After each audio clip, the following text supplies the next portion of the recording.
Hey guys, it's your girl Royalt and we're back with another video. So today we are going to talk about the most unique, fun places that are in Miami. Even if you are local and you're born and raised here, there's still going to be some places you've never even heard of. First on the list is the Nosberry Farm. Either you've heard about it or you don't. I think they're the best cinnamon rolls in all of South Florida.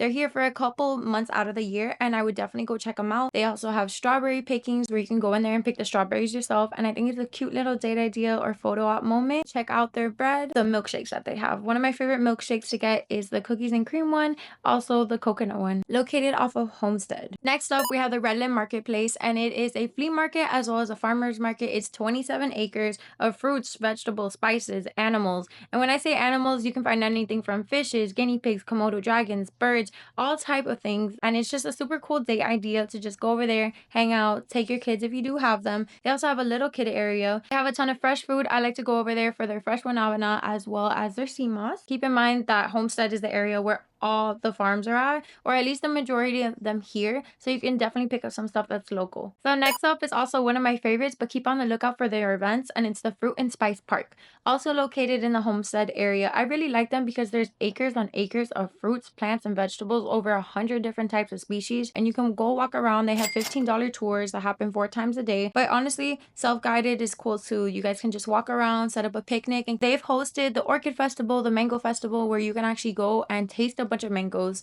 and it's just amazing. Like, I never even knew there were that many mangoes to begin with. Every now and then they like to do bonfires, movie nights, and stuff like that, so definitely go on their website, the Fruit and Spice Park, and see what's going on. So this one's a little out of place, but I want to put it here in case you guys are from Miami and you've already been to these places. This is something that not a lot of people know about. This is called the Venetian Pool. So it's $22 if you're outside of the Coral Gables area, or it's $6.75 if you are a resident. Even though it's a man-made, it's the only freshwater spring system that we have so close by. They keep it temperature regulated, and you can go, you can bring your outside food, you can have a little picnic there, and it's not that big, but it's something that you can enjoy. They have a little waterfall too and a hidden cave. I think it's a super like low-key spot to just chill when you're not feeling like the beach. That's a good option, and honestly, that's one of the most unique and hidden gems here. So moving up a little higher, you do have the Everglades. And if you think that, oh my God, the Everglades, like, what am I going to do there? Like, there's so many things that you can do. The Everglades National Park is one of the best places you can go to. They have an entrance in Homestead and an entrance off of 8th Street. You can go over there. You can go biking. They have rentals. You can go camping. You can go hiking. You can go hit the beach. If you are driving towards 8th Street all the way towards Naples, you can find different places that do airboat rides as well as like buggies or ATVs. And I think it's super cool because you guys actually have a chance to see our national animal, which is the Florida Black Panther. When it comes to like the airboats and some of the activities, it has to be weather permitting. A couple months ago, I went off of the 8th Street exit, and it's a couple miles where you can just ride bike or walk and then just turn around and come back.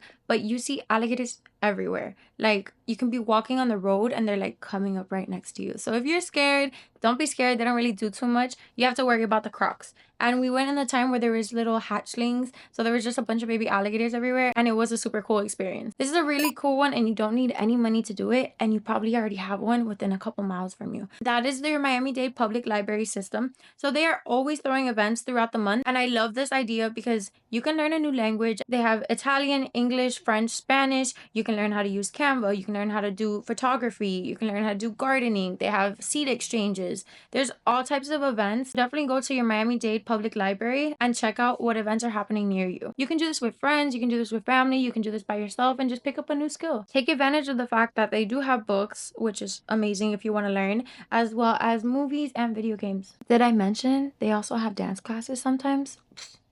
Come on, guys, go check it out. Another farmers market that I do like to go to is a Yellow Green Farmers Market. This one is more near your Hard Rock area. It does have a smaller array of the farmers market. There's a ton more diversity of food that's readily available. Last time I tried Ethiopian beans. They have a bunch of Latino food. They have a whole area just for spices, dried fruits, and I think it's different, but it's also the two options. So if you do live closer to Homestead, I would go there, and if you do live more up north, I would hit the Yellow Green Farmers Market. But at the same time, you guys, Miami is just a drive away, so drive in your car and make that drive and go to a farmer's market. Next up are the zoos. Around the Miami area, there are 4 zoos that you can go see. Monkey Jungle is more centered around a rehabilitation of monkeys, so you'll get to see them on islands. You can take a little boat and go see them more in like their natural habitat. But Jungle Island has a lot more to see, more animals, and it's also a little bit bigger. And then of course, you have the biggest one in this area, which is Zoo Miami down in Kendall. It does have a ton of animals to see. You can spend a whole day there, and you can even feed giraffes, which is super cool. Lastly, and my favorite one would definitely be the West Palm Beach Safari. You can drive in with your car and feed the animals from buckets. Such a cool experience. Like if you haven't done it, make the drive.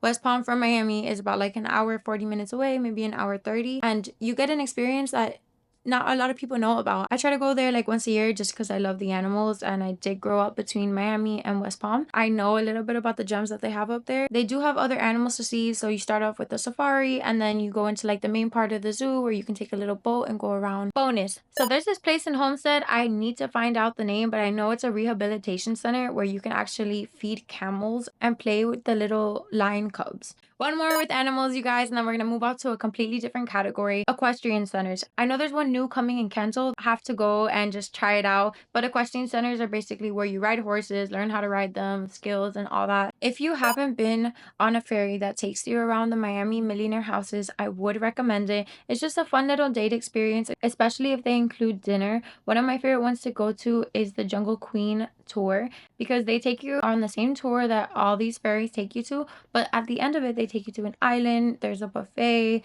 there's alligators, there's fire dancing, and it's just a cool little experience. Look out for them on Groupon. I would recommend to do this one around sunset just because you get the cool lighting and it's not too hot and it feels nice. Speaking of ferries, did you know that you could take a ferry from Miami to the Bahamas? Not a lot of people know that. This could be a day trip or make it something overnight. You don't need to take the traditional airplane to get to the Bahamas or take a cruise. Take that ferry and be back by the end of the day. You can even add the Bay of Pigs, which is an experience where you can go swim and be around the local pigs of the Bahama Islands. Some people like it, some people don't like it. Take that in mind and do your own research. I haven't done the ferry from Miami to the Bahamas, but it's something that I'm definitely going to do. So if you guys been around the Keys and you know the Keys culture, they always throw a full moon party that happens every single month in Marada Key. Whether you just want to go over there for a weekend or make it a day trip, I recommend at least staying the night just so you can enjoy it more. They have fresh conch, seafood, a night of fun, as well as performers. A super cool place to get to know the culture of the Keys people, because even though they are Miamians, at the same time I feel like there might just be a whole different breed down there.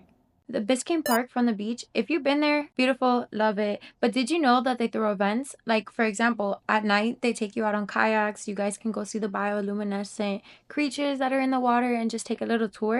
A lot of people don't know that. So look at their website, definitely check it out. And for the last one, I want to include this one as a memorable mention: the Murakami Museum and Japanese Gardens. I haven't been there. It's on my bucket list to go. Basically, it's like a Japanese-inspired gardens as well as museum about the Japanese culture and history, and it's super cool because they have classes that they can teach you how they make tea, and I know some other ones. So I think admission is between 15 to like 25 bucks if I'm not incorrect, and they do tours as well, but it's super beautiful, serene. So if you guys like this video, I did change it up a little bit and wanted it to be more fast-paced so you guys can get all this information really quickly. Just start your adventure here in Miami. If you like the video, make sure to like, comment, and subscribe. Hit that bell notification and get ready because there will be a ton of videos coming out. If you guys have any recommendations, leave a comment and I'll see you guys later. Bye.